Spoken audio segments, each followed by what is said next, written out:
أعوذ بالله من الشيطان الرجيم بسم الله الرحمن الرحيم ومكروا ومكر الله والله خير الماكرين.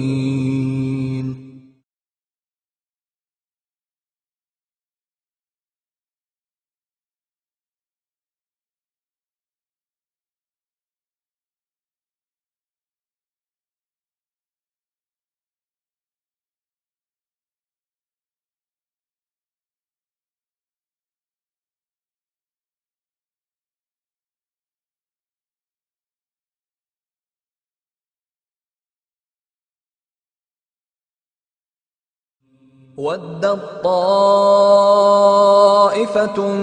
من أهل الكتاب لو يضلونكم وما يضلون إلا أنفسهم وما يشعرون. يا أهل الكتاب لم تكفرون بآيات الله وأنتم تشهدون. يا أهل الكتاب لم تلبسون الحق بالباطل وتكتمون الحق وأنتم تعلمون.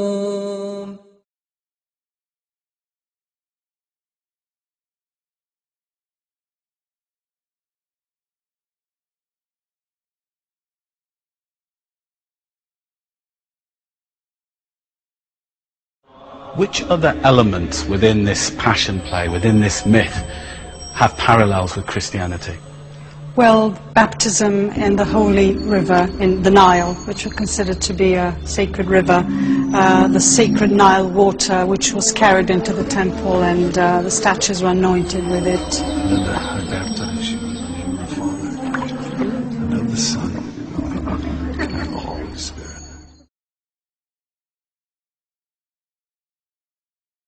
The eating of corn bread as the body of Osiris, because corn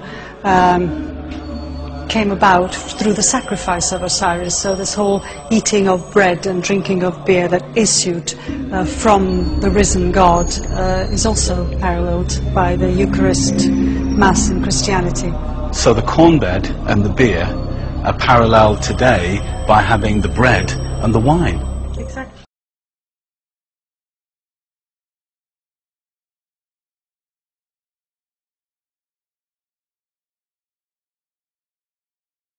The ancient Egyptian god Osiris, who was the god of the dead.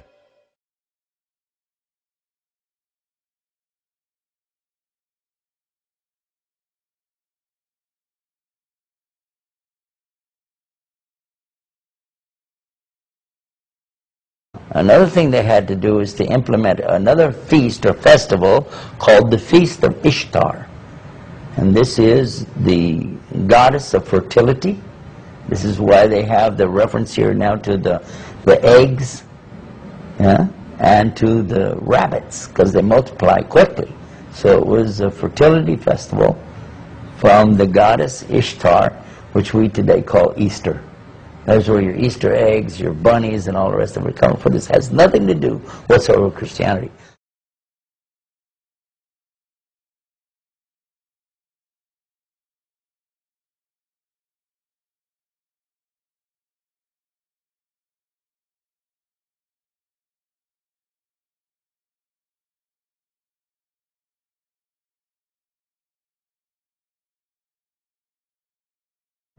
In the Northern Hemisphere during late December, the days are at their shortest lengths and the nights.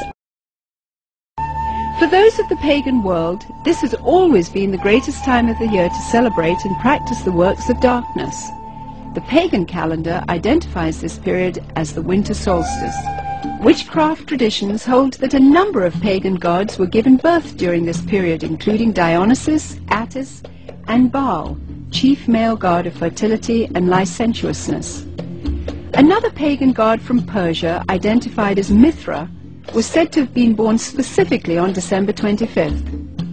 Mithra was the god of the unconquerable sun. During the month-long winter solstice celebration, courts in Rome were closed. Any and all crimes were allowed. Homosexuality, cross-dressing, and uncontrolled debauchery reigned supreme. Rome's order was turned upside down. Even children were allowed to join in the drunken orgies as part of the Juvenalia celebration. The Christmas tree was regarded as a sacred tree. The pagans of northern typically worshipped trees. They regarded trees and groves as sacred. So the bringing of the tree into the house would be a way of bringing a supernatural source of blessing into your home. That was the whole idea, that there were spirits who resided in the tree. Santa Claus is another good example of a pagan element of Christmas. Santa Claus, as we know him today, is an amalgamation of several different traditions, but in most cultures throughout the world, you will find the existence of what is known as hearth gods.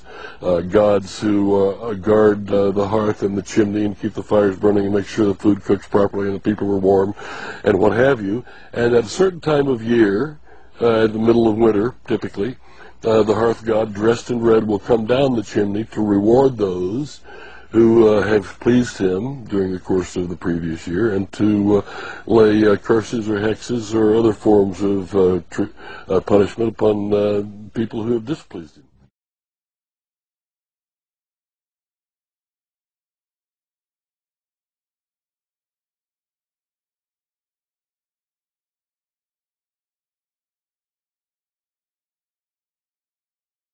The drinking of human blood and the sacrifice of children was performed to please the alien gods who had invaded from the stars.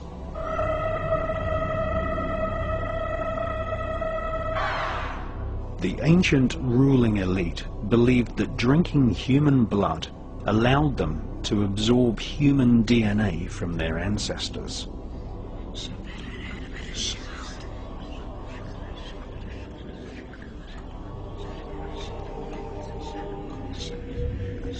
The Vatican continues this ancient blood-drinking ritual to this day with the symbolic drinking of the blood of Christ.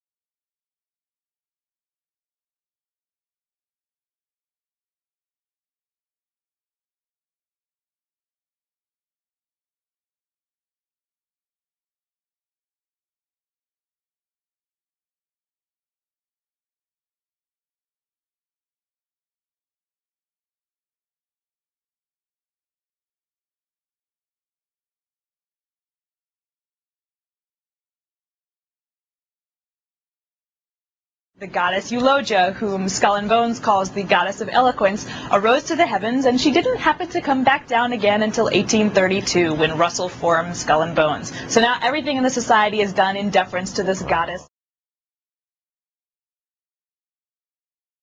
When Constantine convened this council, what he was looking for is absolution. He wanted to be rid of his guilt and sin for having drowned his, or actually boiling his wife and boiled his son, because of the fear that they would try to compete with him for his